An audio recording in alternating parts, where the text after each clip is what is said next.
परमेश्वर के आशीष हो।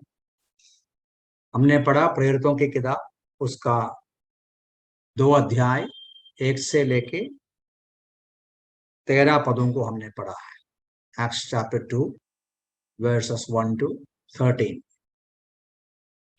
कम से कम 4 मुख्य विषय हमको 4 अध्याय से सीखना है। सबसे पहले का है जो 13 पदों में हमने जो पढ़ा, यहाँ पवित्र आत्मा का आगमन हम देखते हैं। हम लोग देखते हैं कि पहला अध्याय में किस प्रकार प्रभु यीशु मसीह वायदा किया कि थोड़े ही दिनों के अंदर आपको पवित्र आत्मा के द्वारा बपतिस्मा मिल जाएगा। 5वां पद में हम लोग पढ़ते हैं, जैसा यूहन्ना ने कहा वैसा थोड़े ही दिनों के पश्चात पवित्र आत्मा से बपतिस्मा पाओगे। तो वो जो वायदा ये 2 अध्याय में पूरा होता है। पहला अध्याय में जिस विषय के लिए उनको कहा था कि आपको वेट करना है, आप इंतजार करना है, और ये जो दूसरा अध्याय में हम देखता है वो जो इंतजार पूरा होता है और पवित्र आत्मा का आगमन के लिए इंतजार किया, पवित्र आत्मा उसके ऊपर उतर कर आते हैं। उतना भी नहीं, जैसा हम समझते हैं कलीसिया का स्थापना प्रभु यीशु ने मत्ती सुसमाचार में कहा, मैं अपनी कलीसिया बांधूंगा, I will build my church. वो जो वायदा का भी फुलफिलमेंट ये जो अध्याय में पूरा हो गया, ऐसा हम पढ़ सकते हैं। तो इस प्रकार बहुत महत्वपूर्ण एक अध्याय है चैप्टर 2, पवित्र आत्मा का आगमन और कलीसिया का स्थापना, इनॉग्रेशन। और उतना भी नहीं, एक नया युग का शुरुआत है, एक नया डिस्पेंसेशन का शुरुआत है। बहुत बड़ा एक क्या कह सकते हैं, जैसा हम उत्पत्ति की पुस्तक से ही पढ़ते हैं, परमेश्वर ने उद्धार का, छुटकारे का वायदा किया, मनुष्य जाति को पाप में से बचाने का जो प्रोग्राम के बारे में उत्पत्ति 3 अध्याय में परमेश्वर ने वायदा किया मनुष्य जाति को आदम हवा के सामने। वो जो घटना किस प्रकार पुराने नियम के अलग अलग घटनाओं से होकर, अलग अलग प्रकार के प्रोग्राम से होकर परमेश्वर का सनातन काल का प्रोग्राम, उद्धार का programme, God's eternal programme of salvation किस प्रकार उसका समाप्ति में आते हैं, ये हम लोग गॉस्पेल्स में पढ़ते हैं यीशु मसीह के क्रूस का मृत्यु के द्वारा।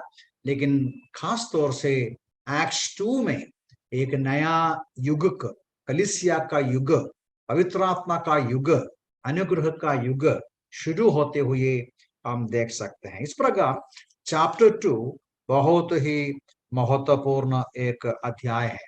उसमें से ये जो 13 पदों में पवित्र आत्मा का बपतिस्मा के बारे में हम पढ़ते हैं, जैसा आप जानते हैं मसीह लोगों के बीच में बहुत मिसअंडरस्टैंडिंग इस पोर्शन के संबंध में है, इसलिए हम धीरे पढ़ना पड़ेगा, धीरे सीखना पड़ेगा। मैं इस पैसेज को 4 मुख्य मुद्दे पर विचार करना चाहता हूं। मतलब यहाँ जो पवित्र आत्मा का बपतिस्मा के बारे में जो घटना, मतलब वी सी द इवेंट, एक ऐसा घटना देखता है पवित्र आत्मा, the baptism of the Holy spirit, उसके बारे में पूरा 13 पदों में है। लेकिन समझने के लिए हम उसको थोड़ा सा डिवाइड करेगा। सबसे पहले हम इस पवित्र आत्मा का बपतिस्मा का टाइम के बारे में देखेगा, उसके बाद हम ये देखेगा उसका एविडेंसेस क्या है, उसके बाद हम देखेगा कि उसका एक्सप्लेनेशन क्या दिया गया है, मतलब पवित्र आत्मा का बपतिस्मा क्या है। और उसके बाद पवित्र आत्मा का भरपूरी के बारे में भी लिखा है, बपतिस्मा के अलावा भरपूरी के बारे में भी लिखा है, वो भी हम देखेंगे थोड़ा सा। उसके बाद उसका परिणाम कैसा निकला, इतनी बातें हमें देखना है, समय के अनुसार हम देखेंगे। अब बाय द वे, हम उसका आगे बढ़ने के पहले यहाँ पवित्र आत्मा का बपतिस्मा हुआ उसके बारे में हमको किधर से प्रूफ मिलता है? मैंने पहले बताया, पहले अध्याय का 5वां पद में यीशु मसीह ने उसको बताया था कि थोड़े ही दिनों के अंदर पवित्र आत्मा का बपतिस्मा आपको मिल जाएगा। लेकिन इसके अलावा एक और वचन हमें इसके साथ पढ़ना अच्छा है, वो हम पढ़ते हैं चैप्टर 10वां पद में, अध्याय में पढ़ते हैं, 10 नहीं 11वां अध्याय में पढ़ते हैं। 11वां अध्याय का निकालिए एक बार, 11वां अध्याय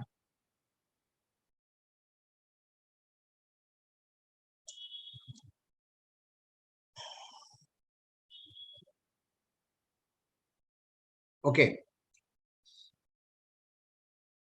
और रेफरेंस बताऊंगा, जहां पीटर बताता है, एक्सप्लेन करता है, मेरे ख्याल से 17 में होगा। आप देखिए, 1 मिनट मैं पढ़ूंगा आपके लिए। यहां में ना चैप्टर 11 वर्स 15 आप देखिए, नहीं तो 14 देखिए, वर्स 14। एक्ट्स 10 में कॉर्नेलियस के घर में जो घटना घटी, इसके बारे में पीटर रिपोर्ट दे रहा है। ओके, मैं 14 पढ़ता हूं। वो तुझे ऐसी बातें बताएगा जिनके द्वारा तू और तेरा सारा घराना उद्धार पाएगा। कॉर्नेलियस ने ऐसा कहा। 15, ज्यों ही मैंने बोला, मतलब पतरस ने बोलना आरंभ किया, त्यों ही पवित्र आत्मा उन पर भी उसी रीति से उतरा जिस प्रकार आरंभ में हम पर उतरा था। ये कॉर्नेलियस के घर में पवित्र आत्मा का उसके ऊपर आते हुए पतरस ने देखा, वहां कुछ सुपरनैचुरल घटनाएं घटी, इसके बारे में बता रहा। उधर बाद में हम जाएंगे, लेकिन अगला वचन को देखिए, वर्स 16। तब प्रभु का वचन मुझे स्मरण आया, वो कहा करता था, यूहन्ना ने तो जल से बपतिस्मा दिया, परंतु तुम पवित्र आत्मा से बपतिस्मा पाओगे। ठीक है, तो ये जो वचन, मतलब दैट इज 11 अध्याय का 15-16 पदों में पतरस एक्ट्स 2 में जो घटना घटी, एक्ट्स 10 में जो घटना घटी कॉर्नेलियस के घर पे, वो दोनों पवित्र आत्मा का बपतिस्मा है। जैसा यूहन्ना बपतिस्मा देने वाला वायदा किया, जैसा यीशु मसीह ने वायदा किया, वैसा पवित्र आत्मा का बपतिस्मा था जो प्रेरितों की किताब 2 अध्याय में हुआ। तो इसलिए जरूर हम समझ सकते हैं कि एक्ट्स 2 में जो हुआ वो पवित्र आत्मा का बपतिस्मा है। पवित्र आत्मा का बपतिस्मा के बारे में जैसा मैंने कहा बार बार, जॉन द बैप्टिस्ट ये बोला, यीशु मसीह ये बोला, और यहाँ चैप्टर 2 में वो पूरा हो गया। जैसा मैंने कहा, उसका टाइम बहुत महत्वपूर्ण है। अब देखो वचन वर्स 1, जब पेंतिकोस्त का दिन आया तो वे सब एक स्थान पर एकत्रित थे। ये पेंतिकोस्त मतलब क्या है? आप कुछ लोग सोचते हैं पेंतिकोस्त मतलब एक कलीसिया का नाम है। पेंतिकोस्त का मतलब बाइबल के अनुसार वो पुराने नियम का एक त्योहार है। अब उधर भी मैं गहराई से जाऊंगा नहीं, हमारा समय को संभालने के लिए, लेकिन इस त्योहार के बारे में हम पढ़ते हैं लेवी अवस्था 23वां अध्याय, लेविटिकस 23। लेवी अवस्था 23वां अध्याय को पढ़ते समय हम पढ़ते हैं यहूदियों के बीच में उनके लिए दिया हुआ 7 डिफरेंट फीस्ट थे, पर्व थे। पहला पर्व कौन था? 7 पर्व में, फीस्ट में सबसे पहला पर्व कौन सा था? जी बोलिएगा कोई भी, मेरे सामने जो बैठे हैं, भाई मनुवेल या बस ब्लसन का, भाई जी। बस का, जी बस का बोलते हैं ना, फीस्ट। हाँ, वही पहला पर्व कौन सा था, कौन सा पर्व था पहला, फर्स्ट फीस्ट? मैं आपको जगाने के लिए एक सवाल करता हूँ। जब तमिल में बस का पंडी के बोलते हैं। हाँ, पता नहीं मुझे हिंदी में क्या है, हिंदी वाले बताइए, इंग्लिश हिंदी बताइएगा। यस डेविड बोलिए। पता बोल रहे हैं, जी बोल रहे हैं पता का, भाई ब्लसन। पता का पर्व बोल रहे हैं।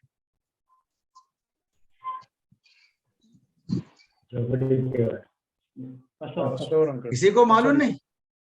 पास ओवर लैंग्वेज बोलते हैं ना। का, हाँ थैंक यू, लैंग्वेज लैंग्वेज का प्रॉब्लम, कोई बात नहीं। तो भी आप बोला, बहुत बड़ी बात है, आप चेहरा दिखाया वो सबसे बड़ी बात है। ओके, फासोवर, फसह का पर्व है। तो उनका पहला पर्व फसह का पर्व है। वो हम, ये सब हम, आप जब समय मिलेगा तो आप पढ़कर देखिए, लेवी अवस्था उसका 23वां अध्याय, आप धीरे धीरे पढ़कर जाएगा तो वहां इस बात को बराबर लिखा है। वहां लिखा है फसह का पर्व कौन सा दिन में है, उनका पहला महीने का 14 दिन में है पासओवर, फसह का पर्व। इसके ऊपर गहराई से हम लोग पहले अध्ययन किया था। अभी अभी मैं केवल सूचना देता हूं कि पेंदिकोस्त मतलब क्या है। पेंदिकोस्त समझने के लिए उस पर्वों का अध्ययन करना अच्छा है। जब लेवी व्यवस्था का अध्ययन करेगा, पर्वों के बारे में या फीस्ट का अध्ययन करेगा, तो पता चलेगा वो एक अद्भुत तरीके से उद्धार के संबंध में बहुत बड़ा अच्छा पिक्चर है, मतलब दृष्टांत जैसा देख सकते हैं। जैसा आप जानते हैं, फसह के बारे में पौलुस लिखता है कुरिन्थियों की पहली पत्री 5:7 में, हमारा फसह का मेमना मसीह यीशु सूली पर मर गया, कट गया, वध किया गया।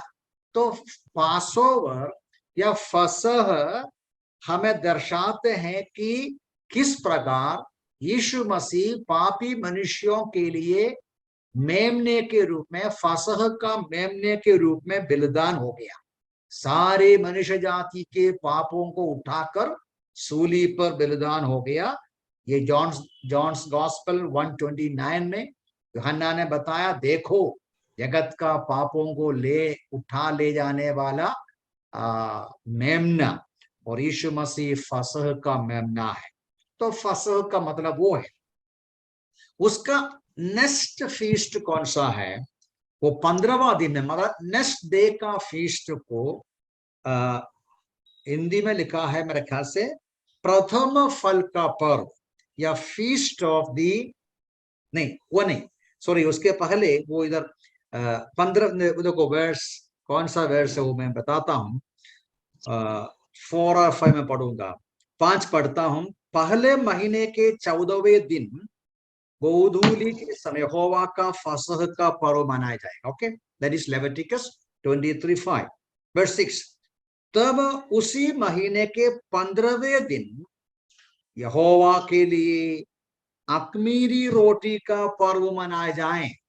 तो नेक्स्ट डे सेकंड फीस्ट है, सेकंड पर्व है। वो पर्व का नाम क्या है, मैं पढ़ा अभी, आप बोल सकता है इंग्लिश या हिंदी भाषा में। अखमीरी रोटी का पर्व, अखमीरी रोटी का पर्व मतलब फीस्ट ऑफ द अनलेवन्ड ब्रेड। अखमीरी मतलब जिसमें कमीर नहीं, फीस्ट ऑफ द अनलेवन्ड ब्रेड वो 15वां दिन में मनाता है। तो मन में कीजिए, 14th डे, फर्स्ट महीने के 14वां दिन में पास ओवर, 15वां दिन में अखमीरी रोटी के पर्व मनाना है। वो 7 डेज का फीस्ट है, 7 दिन मनाना है। वो 7 दिन में उनके बीच में क्या नहीं चाहिए, कमीर नहीं चाहिए। वो दर्शाते हैं यीशु मसीह के सूली पर विश्वास करने वाले उद्धार पाए हुए लोगों का पवित्रताई का अलगापन का जीवन को दर्शाता है। और ये भी दर्शाते हैं किस प्रकार यीशु मसीह के नजदीक संगति में वो रहते हैं। तो अख़मीरी रोटी का पर्व दर्शाते हैं विश्वासी का पवित्र जीवन, अलग जीवन को दर्शाता है। That is number 2। तीसरा पर्व क्या है? वो है, मैंने जो कहा, जो 9वां पद से लेके आप पढ़ सकता है, प्रथम फल का पर्व। प्रथम फल का पर्व, the feast of first fruits. मेरे ख्याल से 8वां पद में भी वो होगा, मैं पढ़ूंगा, देखूंगा। परंतु 7 दिन तक तुम यहोवा के लिए अग्नि बलि चढ़ाए जाए, 7वां दिन पवित्र सभा होगा, उस दिन तो परिश्रम का कोई कार्य ना करना। वर्ष 9 से लेके है नीचे पड़ेगा, तो उस बात को पढ़ेगा। गहराई से मैं विचार करेगा तो मेरा समय इधर ही खत्म हो जाएगा। इसलिए मैं जल्दी जाता हूं। मैं केवल सूचना देना चाहता हूं। थर्ड फीस्ट कौन सा है? प्रथम फल का पर्व, फर्स्ट फ्रूट का फल पर्व। ये फर्स्ट फ्रूट का फल क्या दर्शाते हैं? फर्स्ट फ्रूट का पर्व इस्राएली लोगों का हार्वेस्ट, मतलब फसल का पहला फल काट के वो अपने भवन में, प्रभु के भवन में लेके आते हैं। वो एक पर्व है। उनका फसल काटते समय तो नष्ट, वो उनका पहला महीने का 22nd डे है। 22nd डे, तो 7 दिन के बाद। तो देखो, पहला महीना में 3 पर्व है, 3 फीस्ट है। पास ओवर, अनलेवन ब्रेड का, then the feast of the first fruits, 14वां दिन, 15वां दिन, 22वां दिन। 22वां दिन में, पहला महीने का 22वां दिन में, ये जो प्रथम फल का पर्व, प्रथम फल का पर्व क्या दर्शाते हैं? Feast of the first fruits क्या दर्शाते हैं? परमेश्वर के उद्धार का कार्यक्रम में, in the programme of God's salvation. Try.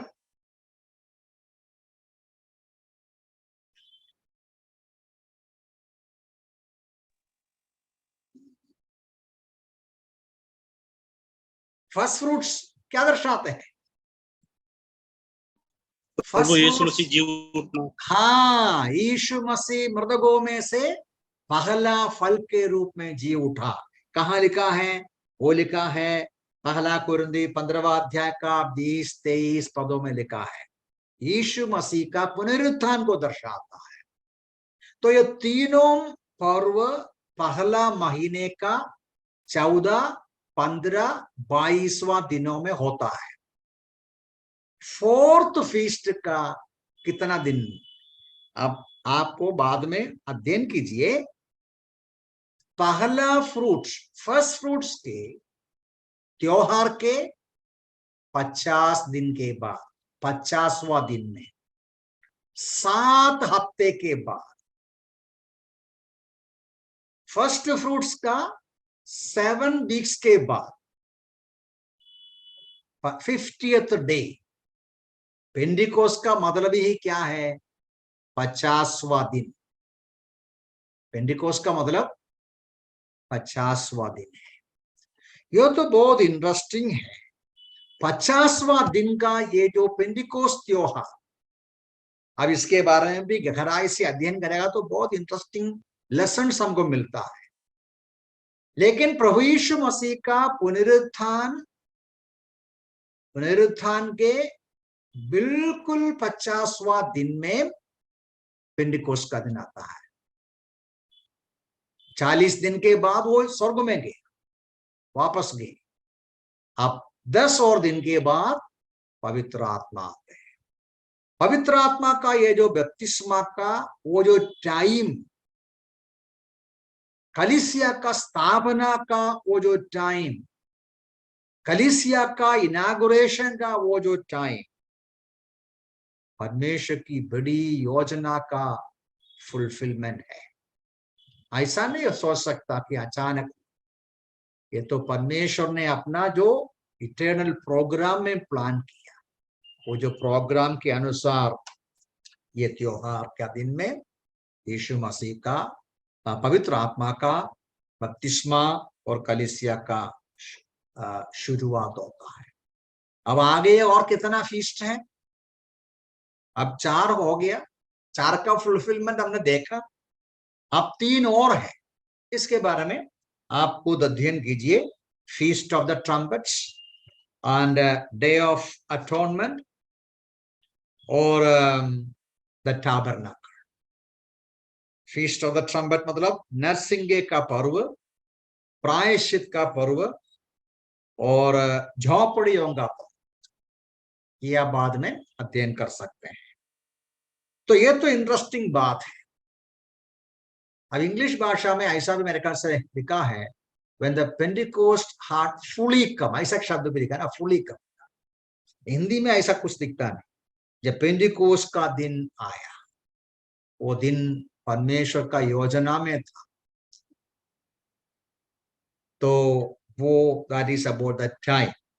ठीक है, यहां क्या हो गया? एक्चुअली व्हाट हैपेंड, वो जो वचनों को आप देख लीजिए, पवित्र आत्मा का उस बपतिस्मे के अवसर पर क्या क्या घटनाएं घटी, वो जो वचनों को हम पढ़ेंगे धीरे धीरे, और मैं कोशिश करूंगा एक्सप्लेन करने के लिए।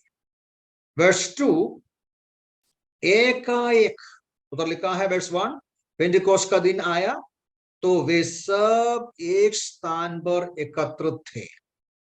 एकाएक आकाश से एक प्रचंड आंधी की सी सनसनाहट का शब्द हुआ। आंधी की सी, आंधी की सी मतलब क्या है? आंधी की सी मतलब इंग्लिश भाषा में थोड़ा पढ़िए, मेरे पास सामने बाइबल नहीं इंग्लिश का। वर्स 2 का बिगिनिंग थोड़ा सा पढ़िए इंग्लिश में, anybody? And suddenly there came a sound from heaven as of a rushing mighty wind. As of a, इसका ना, Yes. as of a mighty wind, है ना? हिंदी में भी वही लिखा है, आंधी की सी। ऐसा नहीं बोलता कि आंधी आया, आंधी की सी, आंधी जैसा सनसनाहट। उधर कुछ विंड आया ऐसा नहीं, विंड जैसा, समथिंग लाइक, है ना? अब ध्यान से वो उसको देख लीजिए, आगे भी पढ़ता हूं। सनसनाहट का शब्द हुआ तो ओके, पढ़ने के बाद बताता हूं। उससे सारा घर जहां वे बैठे हुए थे गूंज गया। ये गूंज गया मतलब, ब्रदर इंग्लिश में फिर से पढ़िए, गूंज गया बोले तो क्या है?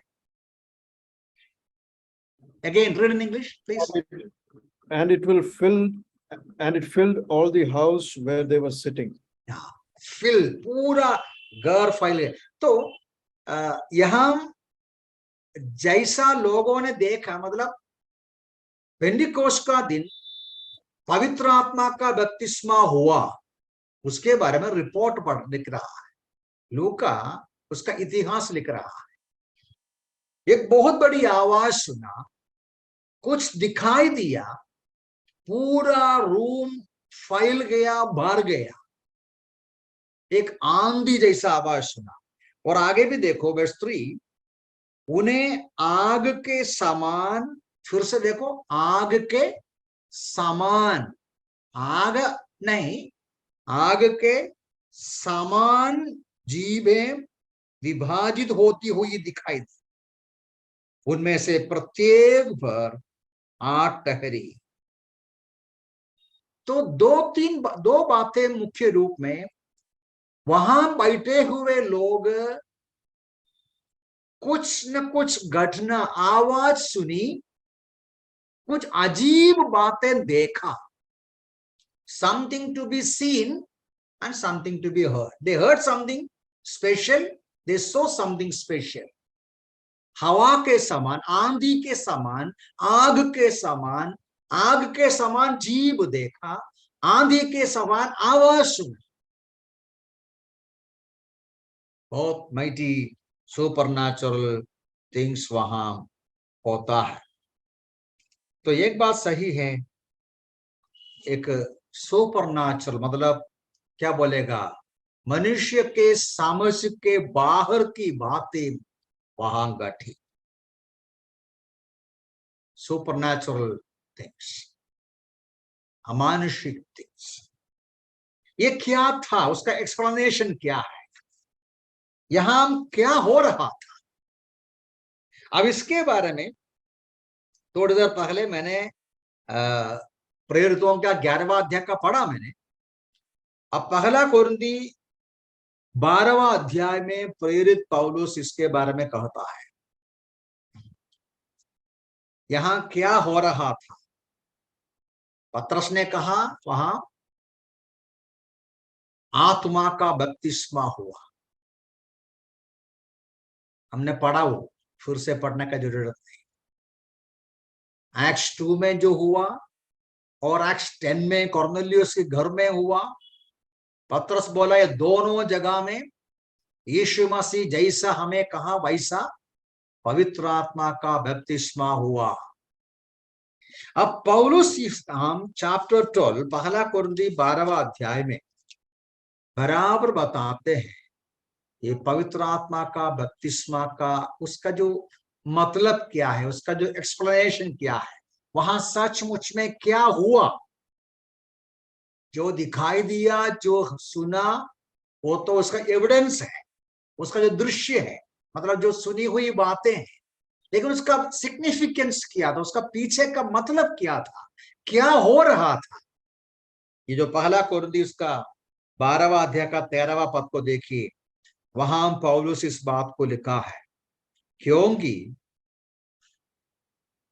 हम सब ने, चाहे यहूदी हो या यूनानी, दास हो या स्वतंत्र, एक ही आत्मा द्वारा एक देह होने के लिए बपतिस्मा पाया और हमें एक ही आत्मा पिलाया गया। यहां बराबर लिखा है पेंटिकोस्ट का दिन में पवित्र आत्मा का बपतिस्मा के द्वारा, या बपतिस्मा के रहस्य क्या है, अर्थ क्या है, मतलब क्या है। क्या है मतलब? उस दिन एक शरीर बनाया। यह इसलिए कहा कलीसिया जो मसीह का शरीर है, उस शरीर को एक बनाया। अब फिर से देखो 13वां पद, हम सब ने, चाहे यहूदी हो या यूनानी, दास हो या स्वतंत्र, सभी लोग, हम सब मतलब पौलुस कुरिन्थ कलीसिया के सभी विश्वासी लोग, अमीर हो गरीब हो, पढ़े लिखे हो अनपढ़ हो, गुलाम हो या स्वतंत्र हो, कोई भी क्यों ना हो, हम सबको पवित्र आत्मा के बपतिस्मा के द्वारा एक शरीर बनाया। तो पेंतिकोस्त का दिन में पवित्र आत्मा का बपतिस्मा हुआ। पवित्र आत्मा के बपतिस्मा का सिग्निफिकेंस क्या है, उसका मतलब क्या है, उसका अर्थ क्या है? उसका अर्थ ये है, पवित्र आत्मा का बपतिस्मा अलग अलग विश्वासियों को यूनिफाई कर दिया, एक बनाया, एक शरीर कर दिया, मसीह का शरीर, द बॉडी ऑफ क्राइस्ट, कलीसिया, मसीह का मिस्टिकल बॉडी कहते हैं, शरीर बनाया। तो ये है मुख्य रूप में अलग अलग लोगों को पवित्र आत्मा में डुबा कर लिया, पवित्र आत्मा उसके ऊपर आया, पवित्र आत्मा पिलाया, पवित्र आत्मा में उसको इमर्स कर दिया। यह है बपतिस्मा। बपतिस्मा मतलब डुबाना, पवित्र आत्मा में डुबा दिया जितने लोग। उधर एक बात और देखना है, मतलब प्रेरितों की किताब उसका चैप्टर 2 वर्स 3 आपने देखा, प्रत्येक पर वहां जितने विश्वासी लोग थे या प्रभु के लोग थे, सबके ऊपर ये पवित्र आत्मा का ये जो क्या बोलेगा आउटपोरिंग हुआ, उसके ऊपर आया, आप पढ़ा, ऐसा पढ़ते हैं, प्रत्येक पर, कोई भी छोड़कर नहीं, सबके ऊपर आया। अभी कुछ लोग सोचते हैं, जैसा मैंने कहा कि कुछ विश्वासी लोगों को इसके बारे में बहुत सारे मिसअंडरस्टैंडिंग है। वे सोचता है सबको बपतिस्मा नहीं मिलता है, मतलब पवित्र आत्मा का बपतिस्मा। वे सोचते हैं उद्धार पाया, पानी में बपतिस्मा हुआ, उसके बाद आपको बैठ के पवित्रता के साथ बैठ के गीत गा के ताली बजा के आपको कुछ विशेष रूप से बैठ के मांगना चाहिए तो पवित्र आत्मा का बपतिस्मा मिलेगा। ऐसा सोचने वाले विश्वासी लोग हैं, वो गलत है। वो गलत क्यों बोलते हैं? क्योंकि कलीसिया के अंदर एक भी व्यक्ति नहीं हो सकता जिसको पवित्र आत्मा नहीं। अब मेरा विषय ऐसा में ज्यादा वर्णन करेगा तो बहुत लंबा हो जाएगा। हमारा टॉपिक एक्चुअली होली स्पिरिट नहीं, topic actually baptism of the Holy spirit भी नहीं, तो भी मैं थोड़ा सा सूचना देता हूं। क्योंकि baptism of the Holy spirit basically हमको यूनाइट करता है, एक साथ बनाता है, डिवाइड नहीं करता। जो लोग बोलता है कि सब विश्वासियों को पवित्र आत्मा का बपतिस्मा नहीं मिलता, जो पवित्रताई में गीत गा के हालेलुया हालेलुया हालेलुया हालेलुया ऐसा बोल के बैठेगा, उसको आत्मा मिलेगा बोलेगा, तो that is dividing the body of Christ. आप कलीसिया के विश्वासियों को टुकड़ा टुकड़ा कर रहे हैं, किसी को आत्मा मिला किसी को नहीं मिला। ये तो एकदम गलत टीचिंग है। रोमन्स 8 में बराबर लिखा है, ऐसा एक भी विश्वासी नहीं जिसको पवित्र आत्मा नहीं। एफिशियंस 1:13 में लिखा है कि जैसा वचन सुना आप उद्धार पाया, पवित्र आत्मा का छाप लगा। और उसके अलावा पहला कुरिन्थी हम 12:13 में भी यह पढ़ा कि पवित्र आत्मा का बपतिस्मा के बारे में ऐसा हम पढ़ते हैं, ये एक हिस्टोरिकल इवेंट है, एक ऐतिहासिक घटना है। किधर भी आदेश नहीं दिया आप वेट करो, पवित्र आत्मा का बपतिस्मा पाना है। तो पवित्र आत्मा का बपतिस्मा के बारे में हम पढ़ा ना, वो जो पहला कुरिन्थी 13वां अध्याय में फिर से पढ़ूंगा क्योंकि आपको ये बराबर जानकारी रहे। ध्यान से देखिए, क्योंकि हम सब ने, चाहे यहूदी हो या यूनानी, दास हो स्वतंत्र, एक ही आत्मा द्वारा एक ही देह होने के लिए बपतिस्मा पाया। यह हो गया। कब हो गया? कब हो गया? एक्ट्स 2 में, पेंतिकोस्त के दिन में। पेंतिकोस्त के दिन में पवित्र आत्मा का बपतिस्मा के द्वारा कलीसिया का स्थापना हुआ, अलग अलग विश्वासियों को एक झुंड बनाया, मसीह का शरीर बनाया। वो एक ऐतिहासिक घटना है, वो रिपीट नहीं करता है। रिपीट करने की आवश्यकता नहीं है। कलीसिया का इनागुरेशन है, रिपीट नहीं करता है। इसलिए हम लोग पढ़ते हैं 2 अध्याय में ही नीचे पत्रस प्रचार करते हैं, 3000 लोग उद्धार पाया। जब 3000 लोग उद्धार पाया और वो बपतिस्मा लिया, स्थानीय कलीसिया से जुड़ गया, ये सब पढ़ता है, तो वहां ये घटना फिर से रिपीट नहीं किया है। तो मन में रखिए, पेंटिकोस्ट का दिन में जो घटना घटी वो रिपीट नहीं किया। क्यों? Baptism of the Holy spirit एक हिस्टोरिकल इवेंट है, वो रिपीट नहीं होता है, क्योंकि इनागुरेशन एक ही बार होता है। कलीसिया का स्थापना, इनागुरेशन एक बार हुआ, तो उसके बाद जितने लोग उद्धार पाते हैं, उद्धार पाते समय, अब इंग्लिश में ऐसा कहते हैं, they enter into the blessings of Pentecost. मैं समझाने का प्रयास करेगा, थोड़ा सा समझने के लिए मुश्किल है, एक्सप्लेन करने के लिए मुश्किल है। यदि आपको सवाल है तो आप पूछ सकते हैं, आप या बाद में भी पूछ सकते हैं, लेकिन समझना चाहिए, मतलब समझना है। किसी ने एक बहुत अच्छा उदाहरण बताया समझाने के लिए। वो ये बोल रहा था कि गर्मी के समय आप अपना रूम में एसी डाल के बैठा है, ठंड वातावरण में, अच्छा है ना, एसी ठंडे गर्म वातावरण में, अब बाहर सब बहुत गर्म है, अब अपने रूम में बैठा है, एसी लगाया है, ठंड वातावरण है, बाहर से कोई भी आता है बाद में 1-2 घंटे के बाद बाहर से कोई आए, बाहर गर्म है, अंदर ठंडा है, वो आदमी क्या करेगा? अंदर आके एसी ऑन करेगा, एसी ऑन करना है। अब बाहर से आया हुआ व्यक्ति he enters into the क्या है? the blessing, the benefit, the environment, the condition में जो ठंड वातावरण है उसमें प्रवेश करता है, वो एंजॉय करता है। तो इसी प्रकार baptism of the Holy spirit एक ऐतिहासिक घटना है जिससे कलीसिया का स्थापना हुआ, पवित्र आत्मा विश्वासियों के अंदर परमानेंटली रहना शुरू किया, एक नया युग का शुरुआत हुआ।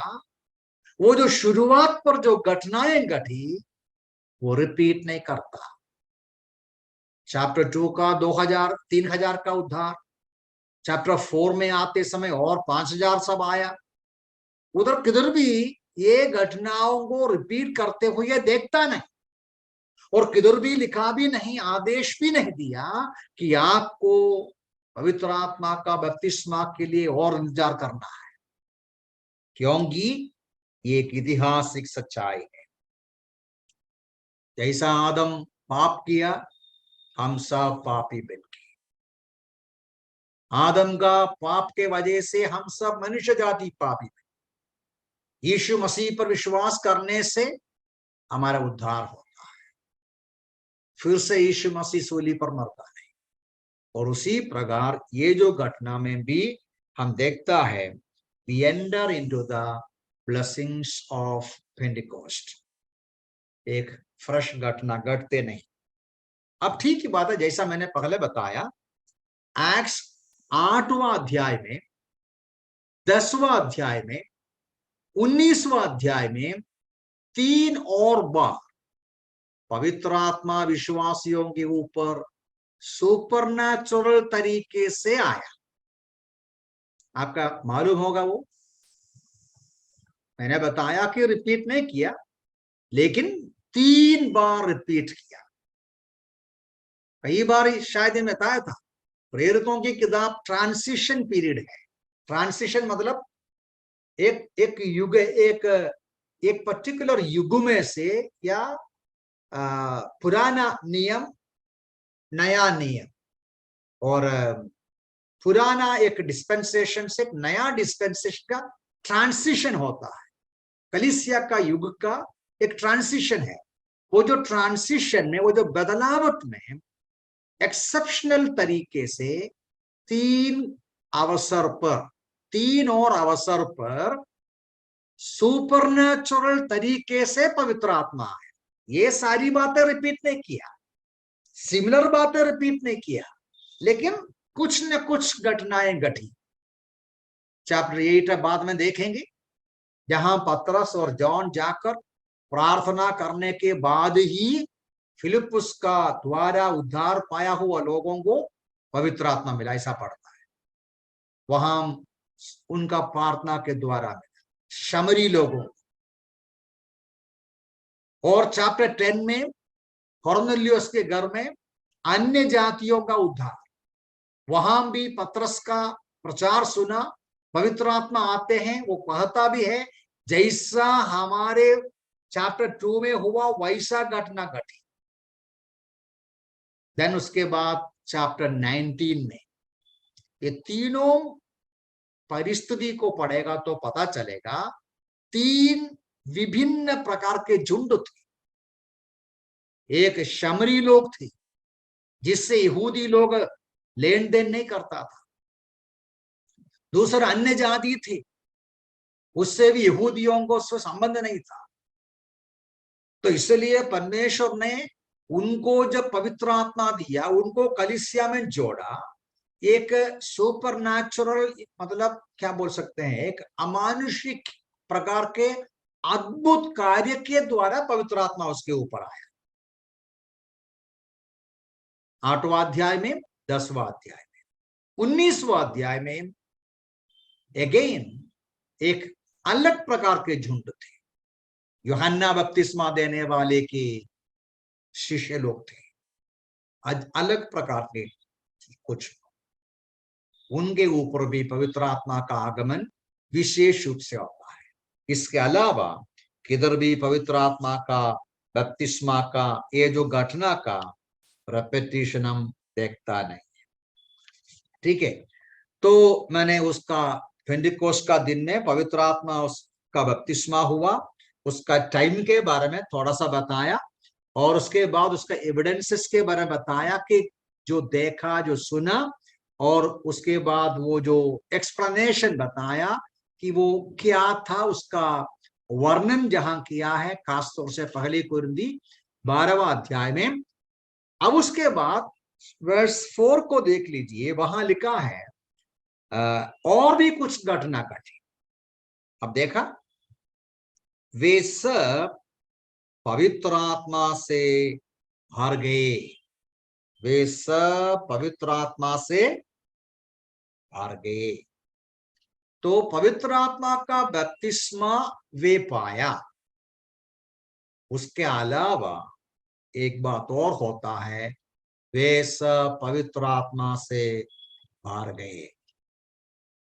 अब इंग्लिश में कहते हैं the filling of the Holy Spirit, the baptism of the Holy Spirit and the filling of the Holy spirit.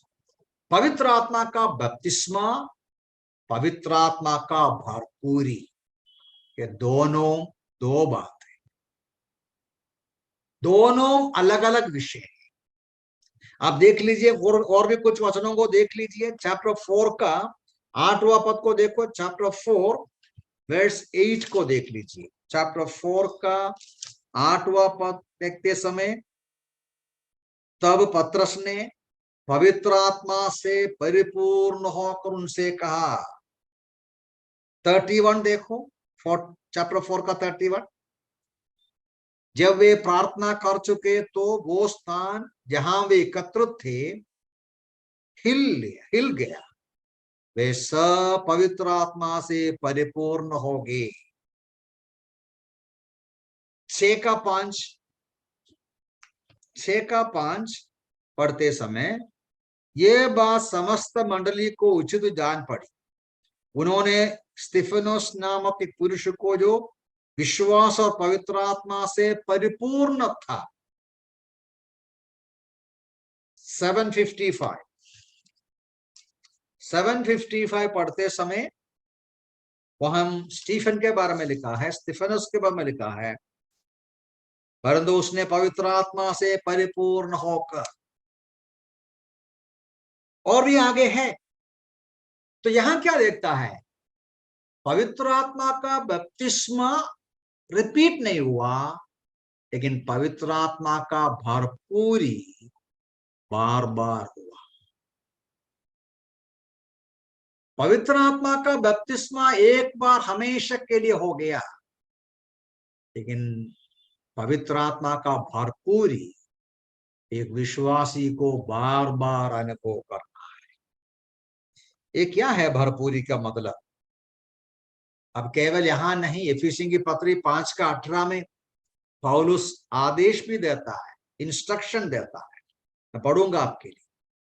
यहां लिखा है, ताकर स्पीकर मतवाले ना बनो, क्योंकि इससे लुत्फन होता है, परंतु आत्मा से परिपूर्ण होते जाओ, आत्मा से परिपूर्ण होते जाओ।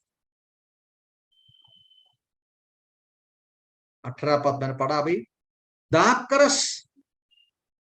दाकरस भरना नहीं अंदर, दारू से भरपूर मत हो जाओ, पवित्र आत्मा से भरपूर हो जाओ। मैं तो जल्दी बंद करता हूं, इतना बोलकर बंद करूंगा। आपको अभी मतलब बंद करने का समय हो गया, खत्म होने का समय हो गया। आत्मा से भरना मतलब क्या होता है? आप कुछ विश्वासी लोग इसके ऊपर बहुत नसंदस्तार नहीं करते। आत्मा से परिपूर्ण मतलब the feeling of the Holy spirit का मतलब क्या है? कुछ लोग सोचते हैं feeling of the Holy spirit का मतलब यह है जैसा ग्लास में आप पानी डालेंगे, पानी भरेगा, ग्लास में पानी आप डालेंगे तो भर भर के, और भरने के बाद क्या होगा? ग्लास, आप ग्लास में पानी भरेंगे तो जब भर जाएगा तो क्या होगा? ओवरफ्लोइंग होगा ना। तो वे कहते हैं, बहुत गलत कंफ्यूजन है, मतलब उलझन है, कंफ्यूजन है, गलत शिक्षा है। विश्वासी लोगों के अंदर पवित्र आत्मा भरेगा तो जैसा पानी भरते हैं वैसा आत्मा भरते हैं। और कब मालूम बड़ा भर गया तो फिर वो मुंह खोल के कुछ न कुछ बड़बड़ बोले, वो बोलते अन्य भाषा है। क्योंकि इधर पढ़ता है वर्ष 2 का 4, सब पवित्र आत्मा से भर गए, जैसे आत्मा ने उन्हें बोलने की सामर्थ्य दे दी, वे अन्य अन्य भाषाएं बोलने लगे। उसके ऊपर बाद में वर्णन करेगा। यहां में लोग अन्य भाषा बोला, वो भाषा बोला, गड़बड़ नहीं किया। अब आजकल कुछ मसीह लोग हैं, आत्मा के द्वारा भरपूर होकर अन्य भाषा है बोलते, बड़बड़ बोलता है, कोई मतलब नहीं, कोई अर्थ नहीं, दुनिया में किधर भी वो भाषा नहीं, एकदम दिमाग क्या बोलेगा, एक प्रकार का ये जो मेंटली कुछ विशेष प्रकार का परिस्थिति में बनकर कुछ भी बोलते हैं, कोई मतलब नहीं। अब गहराई से इसके बारे में बाद में बताएंगे, क्योंकि मैं समय ज्यादा लेकर आपका टाइम लेना नहीं चाहता। लेकिन एक बात बराबर है, आत्मा में भरना है, भरपूरी का जीवन। भरपूरी का जीवन क्या है? भरपूरी का जीवन अन्य भाषा के ऊपर बाद में जरूर देखेंगे। जैसा मैंने पहले बताया, चैप्टर 4 में है, चैप्टर 6 में है, चैप्टर और भी आगे के वचनों में बार बार ये जो प्रेरित लोग आत्मा में भर गया, हर समय अन्य भाषा नहीं बोला, आत्मा में भरकर चैप्टर 4 में वचन सुनाया, चैप्टर 6 में सेवा किया, चैप्टर 7 में आत्मा में भरकर प्रभु के लिए शाहिद हो गया, और चैप्टर एफिशियंस चैप्टर 5 में आत्मा में भरकर क्या बोलने को? गीत गाने को, दूसरों को समझाने को लिखा। तो आत्मा का भरपूरी जरूर हमें जरूरी है। आत्मा का भरपूरी का अर्थ ये नहीं है कि पानी जैसा आत्मा अंदर भरकर बाहर जाता है, ये है हमारी जिंदगी पवित्र आत्मा के अधीन हो जाता है। आत्मा हमें नियंत्रण करते हैं। जैसे एफिसी 5 में पढ़ता है, आप दाखरस आपके अंदर भरेगा तो दाखरस आपका नियंत्रण करेगा। शराब एक इंसान के अंदर भरेगा तो शराब उसका नियंत्रण करता है।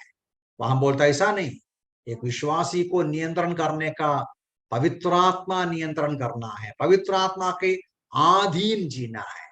तो पवित्र आत्मा के अधीन हम जिएगा तो पवित्र आत्मा के नियंत्रण में हम जिएगा, हमारा जिंदगी और ज्यादा पवित्र आत्मा के वश में होगा। ये है उसका मतलब। प्रभु हमें सहायता करे। इस विषय यहाँ समाप्त नहीं होता, गहराई से हम इसके ऊपर ज्यादा बाद में विचार करेंगे। और ये जो पेंटिकोस्ट का दिन में बहुत महत्वपूर्ण घटना घटी, वो पवित्र आत्मा का बपतिस्मा, यीशु मसीह का वायदा और जॉन द बैप्टिस्ट का जो रेफरेंस, ये सब पूरा होकर एक नया युग शुरू हो गया, कलीसिया का स्थापना शुरू हो गया।